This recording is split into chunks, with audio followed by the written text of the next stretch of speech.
వాడు చచ్చిపోయే ముందు నన్ను అలా చూడడానికి కారణం ఏంటి?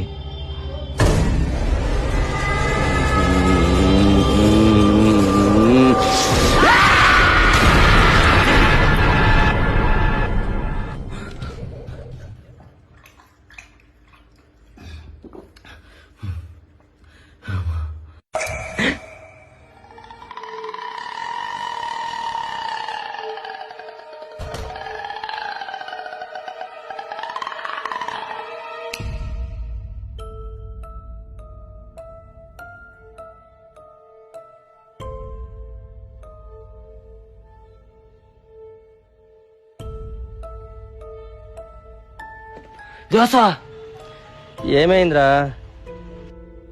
నీకు ముందే చెప్పారా ఆ నిమ్మకాయలు మట్టొద్దని? ఆ నిమ్మకాయలు అక్కడ ఉన్నాయో లేదో వెళ్ళి చూద్దామా. ఏం మాట్లాడుతున్నారా?